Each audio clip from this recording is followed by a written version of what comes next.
Now, Randy's all into numbers, while Ronnie's all into stories. No. He can stand, and this was this, and that was that, and you know. Rise, have anything before we actually get started?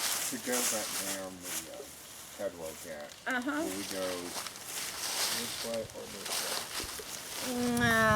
Well, you could go this way, but you're not going to get in any of the settlement.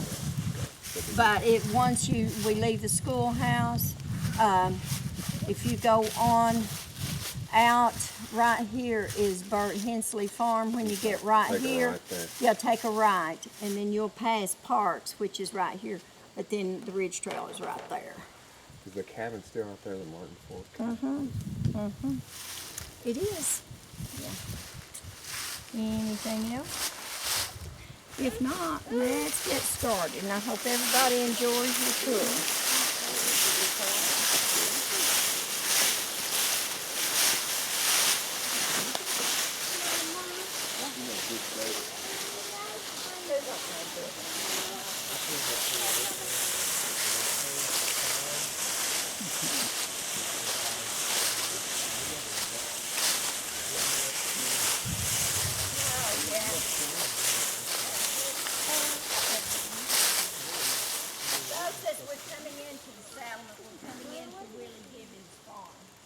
Now, the first thing they said about doing when they came here on the mountain was to clear the land.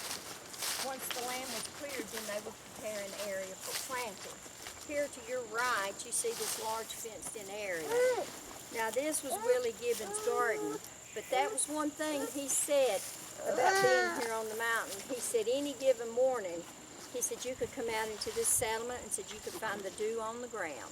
He said it would stay there till about lunchtime. He said it kept the ground moist, and said their crops grew so much better.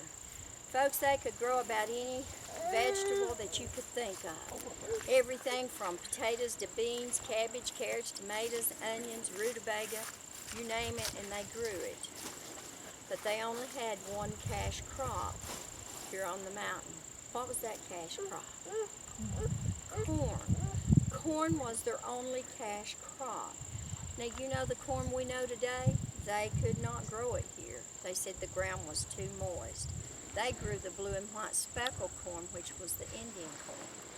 They had a grist mill, and they would grind that corn to make their corn meal. But what else do you make from corn besides cornmeal? Ethanol. Corn mash to make their corn whiskey. Yes. Even though they were self-sufficient, there were a few things here on the mountain they couldn't grow. What about salt, pepper, sugar, coffee, things such as that? So they had to have that extra money to purchase those things down in the valley. So yeah, they actually made the moonshine and they sold it to the coal miners down in the valley to get that extra money that was needed for things they couldn't otherwise grow or make here on the mountain.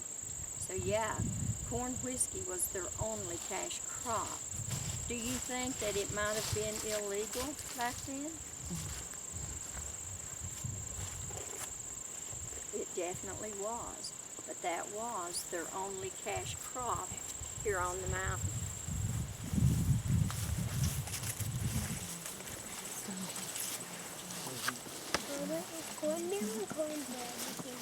Not only, folks, did they have their vegetable gardens, every family had their own fruit orchard. So you're going to start seeing the apple trees.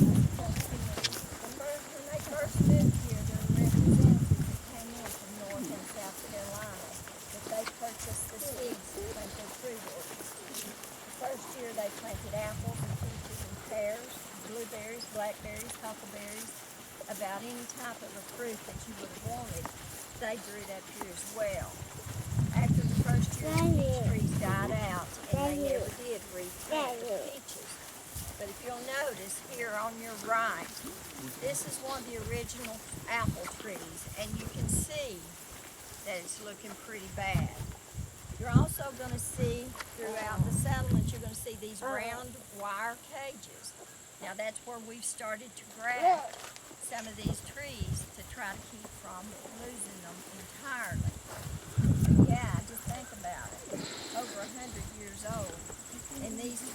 she'll bore the fruit this year.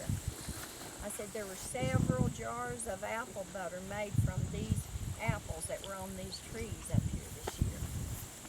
So yeah, they definitely was self-sufficient. Who makes the apple butter? Well, we had one of their volunteers that was here. She made some apple butter, and then she year after year, and she knows the settlement like the back of her hand, so she came up and got apples and made apple butter as well.